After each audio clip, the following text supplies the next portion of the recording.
shorten. There are ways for your brain to remember things that um, they can see only briefly. And you can think about this in your life, like when you're in a car accident, all of a sudden your relationship to time changes, and the milliseconds surrounding the impact feel like minutes.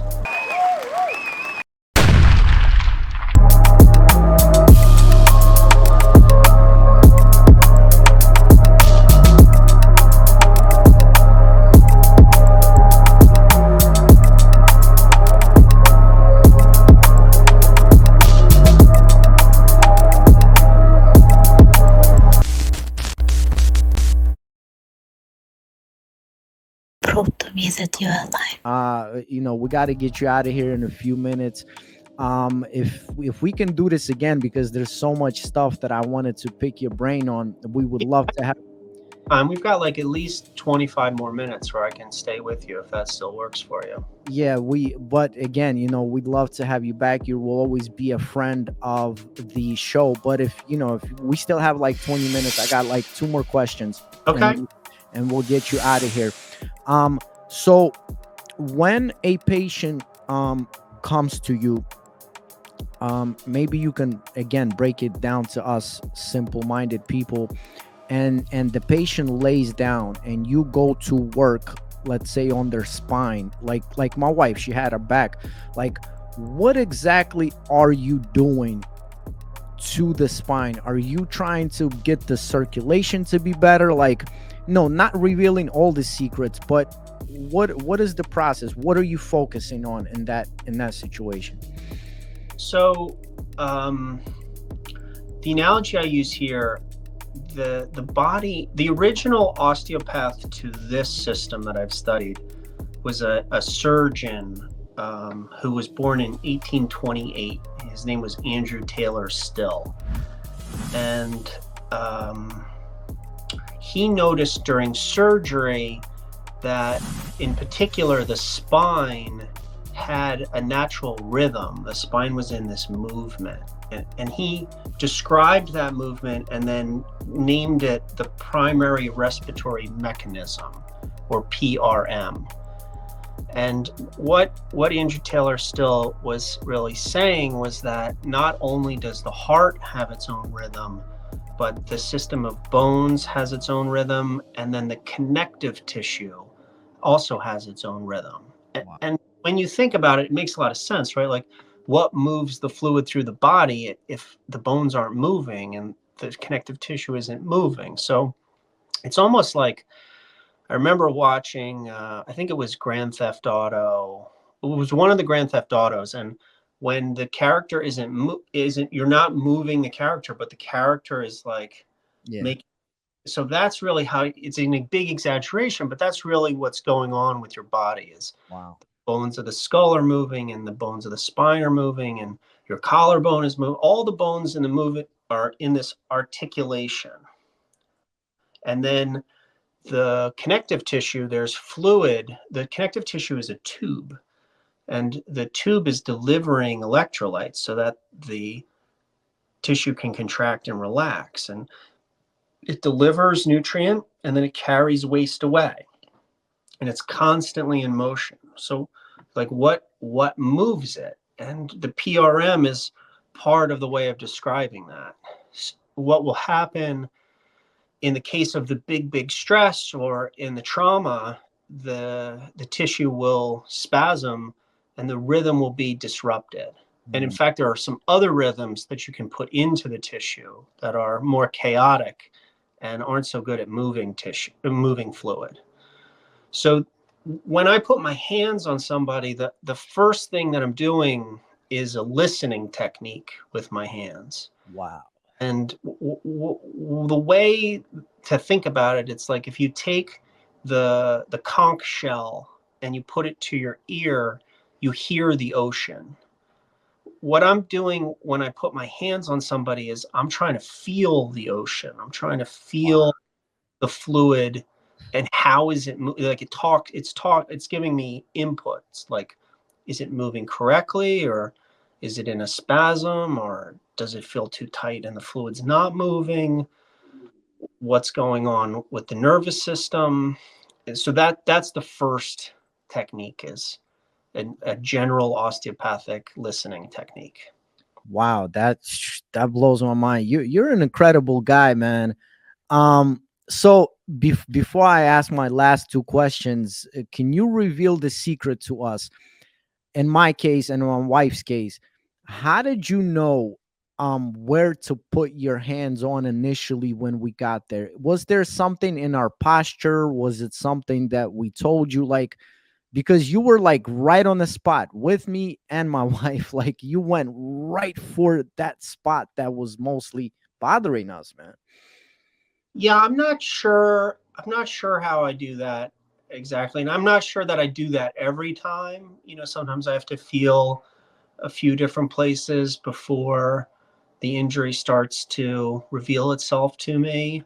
One of the teachings that Guy was really big at teaching us was called complexity, and he was always really complaining that the world was going in the wrong direction. The world is complex, and we keep trying to linearize the solution to everything. Everybody wants to write one answer down and be right and be done. And he says that's not how really anything works, but it's certainly not how the human body works. And so he had this technique that he used to teach himself. Like, he was a guy who, he was a real like big achiever, and he was studying, he became an MD and a DO at the same time, and he owned and ran a nightclub at the same time. So he was like in his mid-20s. He would party at night. He would sleep in his car for like 45 minutes. He would go to residency at 5 o'clock in the morning. He'd be done at 7 o'clock at night. He would study the osteopathic stuff until midnight, and then he'd party again. And he didn't need any sleep. But the reason I share that part of the story was, he said that Prove to me that you are alive.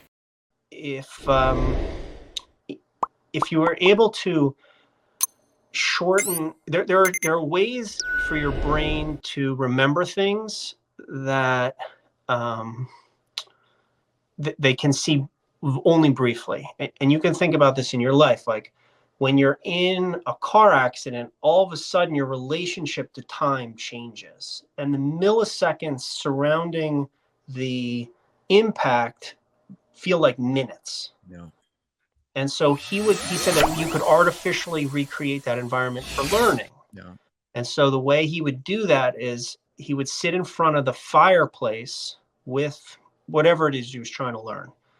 And he gave himself like 90 seconds to study everything on the page.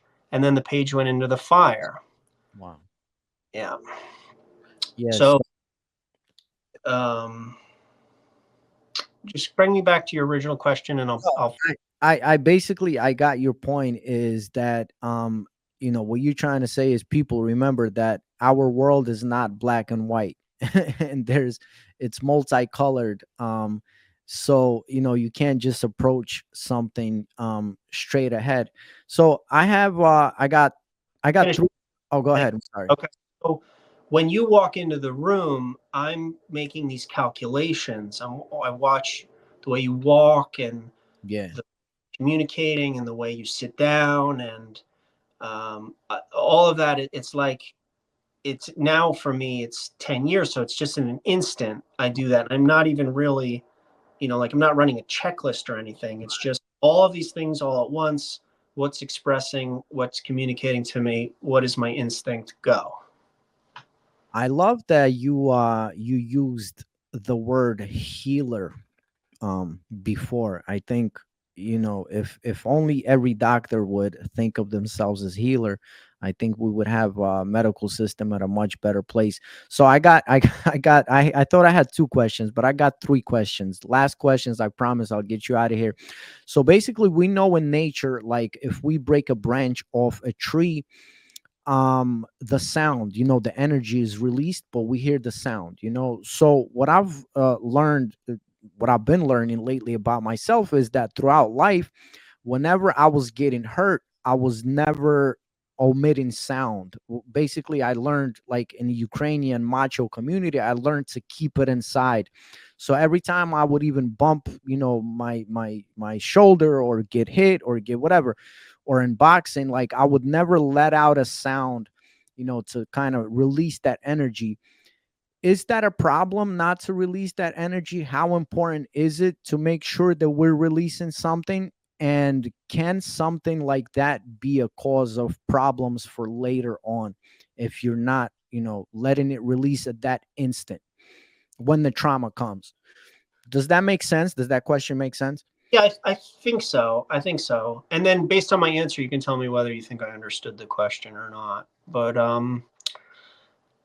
certainly what you said about like holding it in, that resonated with how I interacted with the physical world from ice hockey, right? It's like show no weakness Yes.